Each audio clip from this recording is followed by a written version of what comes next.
Bonjour, bienvenue à cette activité d'introduction à l'électronique. Aujourd'hui, on va voir le dernier morceau qui manque avant de commencer à assembler notre voiture électrique intelligente ensemble. Donc, on a vu jusqu'à maintenant les bases des circuits, on a vu les contrôles, les senseurs, différents senseurs. On a aussi vu les moteurs électriques, comment les utiliser, les servomoteurs et les moteurs à courant direct. Comment utiliser aussi le pont en H pour contrôler la direction des moteurs, le pont en H ici, pont entraînement en H. Donc maintenant, ce qui nous manquerait, c'est la capacité pour notre robot de détecter les obstacles. Donc ça, on va le faire avec un détecteur de distance à ultrasons. Et il y en a 2 ici. Vous remarquerez que nous offre Tinkercad. Donc, vous remarquerez que la principale différence se trouve au nombre de broches disponibles. Donc, le HCSR04 a 4 broches et le senseur ultrason ping en a 3. Donc, si on regarde plus en détail les broches, on voit qu'on a un ground, une broche d'alimentation 5 volts, et ici une broche qui s'appelle signal. Ici, on a la même chose, on retrouve aussi la broche d'alimentation, VCC, on trouve aussi la broche ground, on n'a pas de broche signal, mais on a une broche qui s'appelle déclencheur, trigger, et une autre écho. Donc, comment ça fonctionne en fait, c'est que pour le détecteur à 3 broches, la broche déclencheur et écho sont combinées ensemble dans la broche signal. Donc à part ça, heu, ça va être sensiblement la même, heu, protocole d'utilisation. Donc comment ça fonctionne un senseur ultrason? En fait, ça va être un peu comme les chauves-souris font pour détecter la distance basée sur la vitesse du son. En fait, on va émettre un ultrason, ultra parce qu'il est à une plus haute fréquence que ce que notre oreille est capable d'entendre. Donc, le son, c'est une onde qui se propage dans l'air à une certaine vitesse qu'on va être capable de connaître approximativement. On va voir qu'est-ce qui influence cette vitesse-là.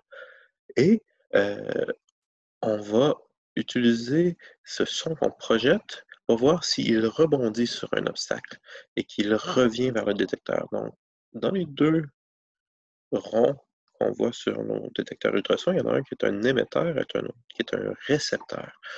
Donc, l'émetteur va émettre une onde ultrason et puis cette onde-là va rebondir et revenir à être captée par euh, le receveur, euh, le récepteur. Donc, l'idée, c'est que le temps que ça va prendre pour que l'onde revienne, le son revienne, ça va nous indiquer la distance à laquelle est un obstacle. Donc, on va aller voir la fiche technique du senseur HC-SR04, mais comme je dis, l'autre fonctionne de manière très similaire. Donc, si vous tapez datasheet avec le nom du senseur HC-SR04, vous allez pouvoir trouver la fiche que voici. Donc, si on regarde la description, ça nous dit que on va utiliser la trigger, qui est une trigger digitale, pour envoyer une pulsation de 10 microsecondes. Jusqu'à là, on a travaillé surtout avec des millisecondes, qui sont un millième de seconde. Une microseconde, qui est une autre unité de temps qu'on peut utiliser, on est indiqué ici par US, euh, c'est-à-dire que c'est un millionième de seconde. Donc, on divise une seconde par 1 million. Donc, ça va être important quand on va vouloir mesurer la distance de notre obstacle, parce qu'on va servir du temps en microsecondes pour calculer euh, la distance. Parce que le son voyage tellement vite que si on le faisait uniquement en millisecondes, on n'aurait pas le niveau de détail, de résolution pour faire nos calculs. Donc, une fois qu'on a déclenché notre senseur avec le, la pulsation de 10 microsecondes sur la broche déclencheur, trigger, le module, le senseur va émettre 8 pulsations, 40 kHz, donc ça c'est la fréquence des pulsations. Donc ça c'est notre ultrason. Donc on émet 8 pulsations d'ultrason et si le signal revient, dans le fond, la broche écho va retourner le signal, va être à high jusqu'à ce que le symbole revienne. Donc on va aller voir de quoi ça a l'air sur un graphique. Donc si on regarde ici, ça c'est le signal électrique low and high de notre broche trigger. Ici, c'est le signal électrique de notre broche écho. Donc, on voit ici la pulsation de 10 microsecondes à high sur la broche trigger pour déclencher notre senseur. Donc, c'est bien important de commencer. C'est une pulsation parce qu'on part de bas à haut à bas. Donc, c'est bien important de commencer à bas. Donc, on va le voir plus tard dans le code. On s'assure que la trigger, que le déclencheur est à bas. On le déclenche pour 10 microsecondes. Ça envoie les 8 pulsations ultrasoniques. Et notre broche écho, après que les pulsations soient envoyées, devient élevé, high, et va le rester tant et aussi longtemps que les échos ne sont pas revenus dans l'autre senseur, dans le capteur. Donc, par exemple, si les pulsations rencontrent leur sac très rapidement et reviennent rapidement, cette pulsation ici, high, va être très courte parce que le son est revenu rapidement. Par contre, si l'obstacle est plus loin, donc ça va prendre plus de temps à l'ultrason de revenir, donc la pulsation va être plus longtemps à high. Donc ça, c'est le principe de fonctionnement de notre senseur. On le déclenche, on envoie et on attend de recevoir. C'est le fonctionnement en principe de notre senseur. Donc on va aller voir concrètement comment ça, ça se met dans un circuit. Donc, étant donné qu'il va y avoir plusieurs connexions, je vais utiliser une platine d'essai pour effectuer mes connexions. Et il y a même un petit préfabriqué pratique pour ça, donc petit truc, se sauver du travail. Donc si on regarde ici, il y a une platine d'essai déjà connectée à un Arduino avec les fils alimentant les rails positives et négatives, et les rails des deux côtés sont connectés comme ça. Donc, c'est vraiment une platine d'essai déjà toute connectée pour nous. Donc, on va mettre notre senseur à 4 pins ici et notre senseur à 3 broches ici. Maintenant, pour les connexions, bon, ben, on met le ground au ground. Même chose pour l'autre senseur. Voilà. On met notre alimentation à l'alimentation 5 volts. Et maintenant, pour les broches de signal, on les connecte. En fait, ce sont un signal qui est digital parce qu'on est passé seulement de élevé à bas. Donc, la question, c'est de mesurer le timing de ces pulsations-là, mais c'est vraiment une entrée qui est digitale, numérique. Donc, on va pouvoir connecter le signal, par exemple, ici, on va le mettre sur la broche 8. Et là, même dans le cas où on a deux broches, je pourrais simplement les connecter ensemble comme ça et alimenter une seule broche et le faire marcher avec une broche, comme je peux séparer les broches. Donc, on va voir que c'est vraiment dans le code que cette, cette fonctionnalité-là va être déterminée. Donc, c'est vraiment en programmant qu'on va déterminer si on l'utilise avec une pin ou deux pins, mais il faut que nos connexions reflètent notre code. Maintenant, j'ai connecté mes deux senseurs sont alimentés en électricité avec un circuit qui retourne au ground et les pins qui vont envoyer de l'information et en recevoir sont connectés à mes entrées numériques digitales sur mon Arduino. Donc, pour le code maintenant. Donc, on a vu logiquement, il fallait envoyer une pulsation de 10 microsecondes sur celle-ci. Une fois que ça c'est fait, mesurer la durée de la pulsation ici en microsecondes et après ça, dans la fiche technique ici, on a une formule pour mesurer la, euh, la durée, la distance basée sur ici une vitesse, qui est la vitesse du son.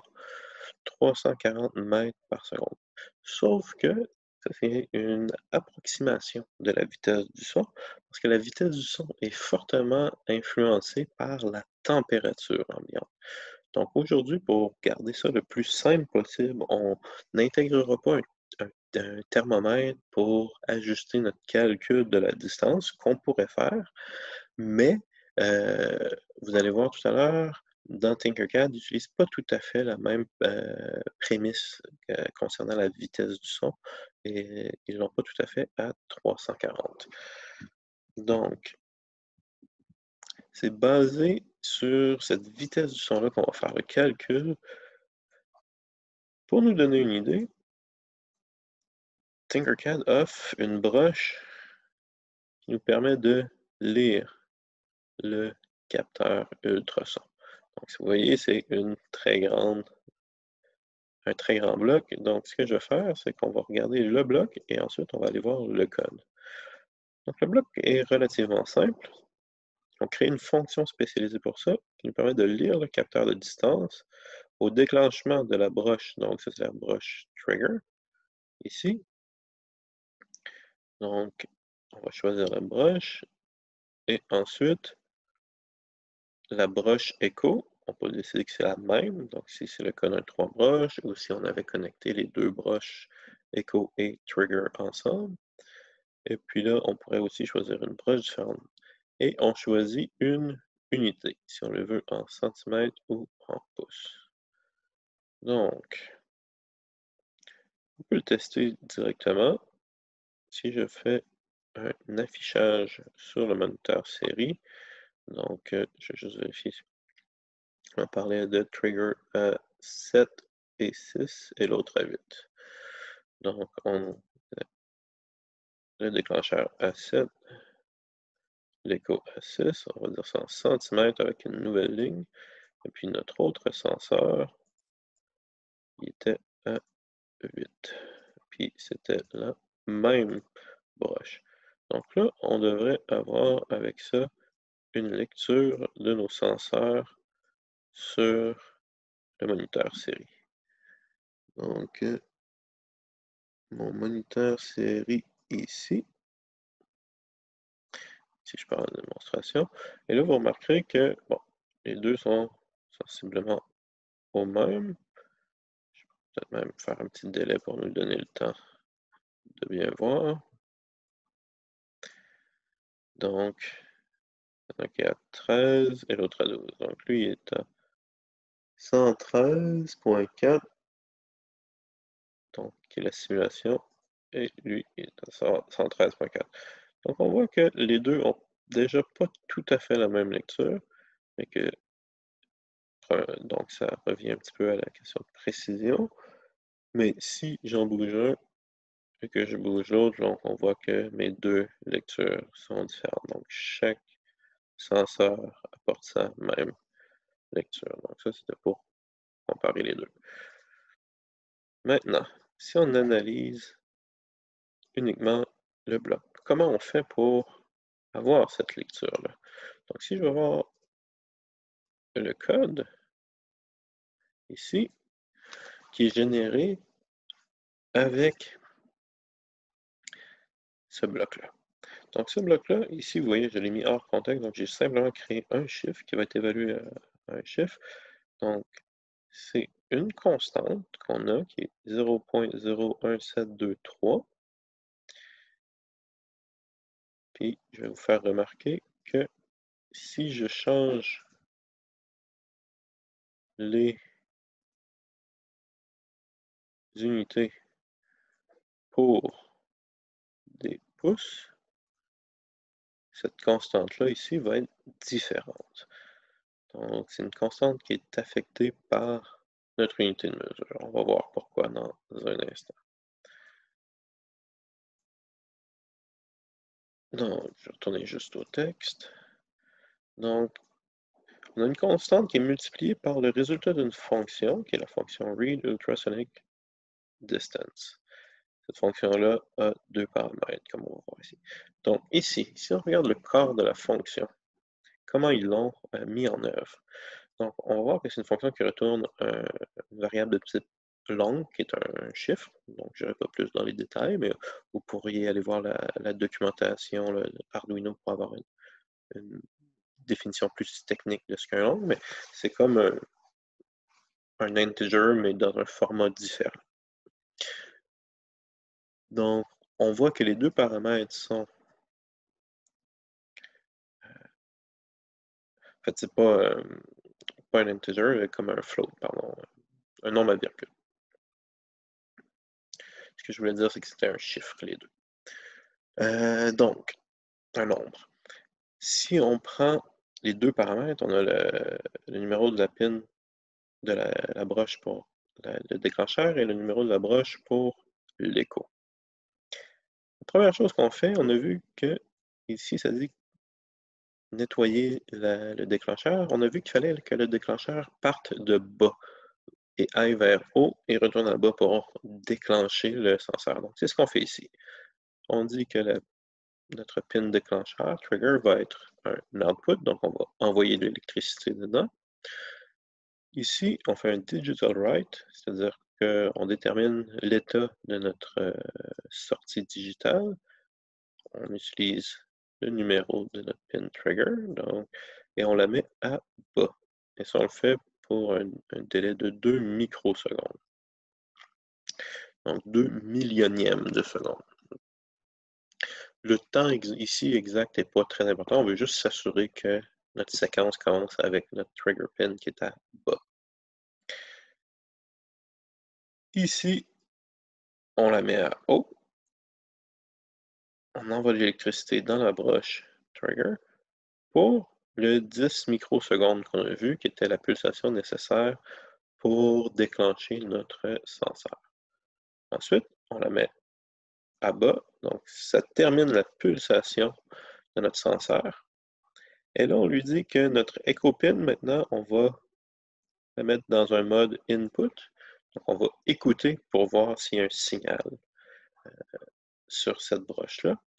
Donc, on a vu que effectivement, il allait avoir un signal. Donc, la minute que euh, ma pulsation a déclenché mon senseur, la broche écho devient élevée. Donc, on envoie de l'électricité et elle va rester élevée jusqu'à ce que le signal ultrason rebondisse et revienne sur mon senseur.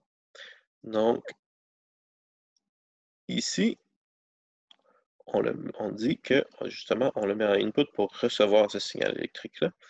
Et ça, le return ici, le return, c'est ce que la fonction va nous retourner. En d'autres mots, c'est-à-dire que cette fonction-là, ce que j'ai souligné ici, cette fonction-là, elle va être évaluée, donc on va pouvoir la remplacer par le résultat de cette ligne ici. Donc, ça va retourner, on va pouvoir, quand on l'appelle la fonction, ça retourne une valeur, un résultat. Et le résultat, on nous le donne par cette fonction-là ici qu'on n'a jamais vue encore, qui s'appelle pulse in. Donc, si on va voir la documentation Arduino, on voit que la fonction pulse-in ici est dans la catégorie des entrées-sorties IO avancées. Si on va cliquer dessus, c'est une fonction qui va lire une pulsation. Donc, c'est exactement ce qu'on veut, soit une pulsation haute ou basse. Donc, nous, dans notre cas, on veut lire la pulsation haute, c'est-à-dire combien de temps notre pin écho est resté haute avant de retourner à basse. Donc, c'est ce que ça fait et ça nous donne le résultat en microsecondes, par millionième de seconde. Donc, comme on le voit, la fonction pulseIn, c'est exactement ce qu'on veut. Ça va nous retourner la, euh, la durée de cette pulsation élevée sur la broche Echo. Finalement, ça nous donne la durée en microsecondes du temps que ça a pris à l'ultrason de se rendre à l'obstacle et de revenir. Donc, en soi, c'est pas une distance, c'est vraiment un temps en microsecondes. Et là, ici, il le multiplie par cette constante-là pour nous donner un résultat en centimètres. Comment on arrive à cette constance-là? Bon, ben, c'était un petit peu la formule, c'est une autre façon d'écrire la formule qu'on a vue dans la fiche technique, ici, de dire que c'est le temps, on l'avait ici, le temps où ma broche est élevée, multiplié par la vitesse du son et divisé par 2. Ben, pourquoi divisé par 2? Ben, parce que le son a mis le temps pour y aller et pour revenir. Donc, en fait, il a fait 2 fois la distance pendant ce temps-là. Donc, on a calculé la distance pour l'aller et le retour. Nous, ce qu'on veut, c'est juste la distance de l'aller, si on veut. Donc, on va diviser le résultat par 2. Comment on arrive à ce résultat-là? Donc, on va faire les mathématiques, on va partir de leur vitesse du son de 340, puis on va voir comment on arrive à ça. On part de la vitesse du son à 340 mètres par seconde. Sauf que le principal problème qu'on a avec cette unité de mesure-là, c'est qu'on a des mètres par seconde, alors que nous, on veut savoir des centimètres par microseconde. Donc, on veut savoir la vitesse du son, combien parcourt de centimètres pour chaque microseconde qu'on a calculé, parce que notre calcul de temps est en microsecondes et on veut le résultat en centimètres. Donc, en partant, on va transformer le 340 mètres en centimètres.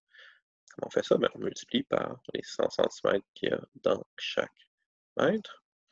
Une fois qu'on a fait ça, maintenant, ça c'est le nombre de centimètres parcourus à chaque seconde.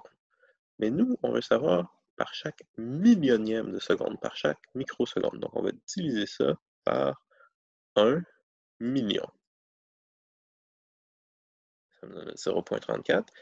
Ça, c'est notre vitesse du son en centimètres par microseconde.